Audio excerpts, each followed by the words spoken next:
ಆತ್ಮೀಯ H16 news ಅರ್ಥಾತ್ ಹೇ ಸೀತಾರಾಮ್ಗೆ ಸ್ವಾಗತ. ನಾನು ನಿಮ್ಮವ MI ಅಥವಾ ಮಲ್ಲಪ್ಪ ಜೋತವ್ರು. ಆದ್ಮೇಲೆ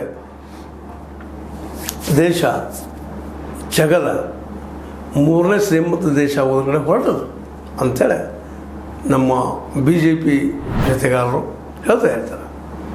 ಮತ್ತು ಇಡೀ BJP ಇನ್ನೇನಿಲ್ಲ, ನಾವು ಶ್ರೀಮಂತರ ಅದೀವಿ, ಯಾಕೆಂದರೆ $4 ಟ್ರಿಲಿಯನ್ ನಾವು ಇವತ್ತು ತಾಡ್ತಾ ಇದ್ದೀವಿ.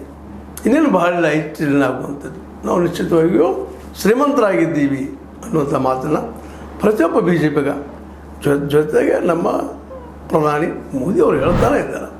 ನಿಜವಾಗಿಯೂ ನಾವು ಈ ಒಂದು 5 ದಾಟಿ 3ನೇ ಶ್ರೀಮಂತರಾಗ್ತಾ ಇದ್ದೀವಿ ಜಗತ್ತಿನಲ್ಲೇ. ಇದು ದೊಡ್ಡ ಇವತ್ತು ಪ್ರಶ್ನೆ. ಯಾಕಂದ್ರೆ ನಾವು 3ನೇ ನಂಬರ್ ಹೋಗ್ತಾ ಇದ್ರೆ ನಿಜವಾಗಿಯೂ ದೇಶದಲ್ಲೇ ಬಡತನ ಹೋಗ್ಬೇಕಾಯ್ತಲ್ಲ, ನಿಜವಾಗಿಯೂ ದೇಶದಲ್ಲೇ ನಿರುದ್ಯೋಗ ಎಲ್ಲರಿಗೂ ಬಿಟ್ಟು ಹೋಗಿರ್ಬೇಕಲ್ಲ, ನಿಜವಾಗಿಯೂ ಎಲ್ಲರಿಗೂ ಶಿಕ್ಷಣ ಸಿಗಬೇಕಾಗಿತ್ತಲ್ಲ, ಯಾವುದು ಸಿಗ್ತಾಯಿದೆ ಇಲ್ಲೇ.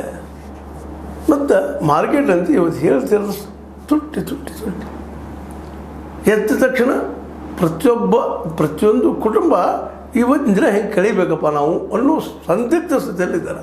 ಇದು ವಾಸ್ತವ.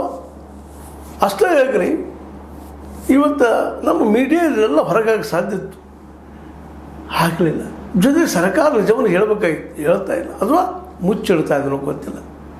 ಸರ್ಕಾರ ಸಾಧ್ಯಷ್ಟು ಮಟ್ಟಿಗೆ ದಿಶಾವಲು ಮಾಡ್ತಾ ಇದ್ದೀನ ಅನ್ನೋ ಸಂಶಯ ಅದ. ಇಲ್ಲಿವರೆಗೆ ಒಂದೇ ಒಂದು CAG ಬಿಟ್ಟರೆ ಪ್ರತಿ ವರ್ಷದ CAG ರಿಪೋರ್ಟ್ ಇಲ್ಲ. ಯಾಕಂತ ನಮ್ಮ ಮೀಡಿಯಾ ಕೇಳ್ತಾ ಇಲ್ಲ. ಏನು ಕಾರಣಕ್ಕೆ CAG ಹೊರಗೆ ತರ್ತಾ ಇಲ್ಲ, ಏನು ಡೆವಲಪ್ಮೆಂಟ್ ಆಗಿದೆ, ಏನಾಗಿಲ್ಲ, ಎಷ್ಟು ಸಾಲ ಆಗಿದೆ, ಏನು ಎಂತೂ ಹೇಳ್ತಾ ಇಲ್ಲ. ಎದಕ್ಕಾಗಿ CAG ಅದ? ಅದು ಮನಮೋಹನ್ ಸಿಂಗ್ರ ಕಾಲದಲ್ಲ ಆವತ್ತು ಲಕ್ಷಾಂತರ ಕೋಟಿಗಳ ಹಗರಣ ಆಗಿದ್ದನ್ನು ಕೋಲ್ ಅದರ ಕಲ್ಲಿದ್ದಲ ಒಂದು ಸ್ಕ್ಯಾಂಡಲ್ಲು ಆಗಿರ್ಬೋದು, 2G ಆಗಿರ್ಬೋದು, 4G ಆಗಿರ್ಬೋದು, ಇವತ್ತಿನ 5G ನಡೆದದ. ಒಂದು ಅಜಂಪ್ಷನ್ ಮಾಡಿ ಇಷ್ಟು ಲಾಸ್ ಆಗಿದೆ ನಮಗೆ 2 ಲಕ್ಷ 3 ಲಕ್ಷ ಕೋಟಿ ಅಂತ ಹೇಳ್ತಾ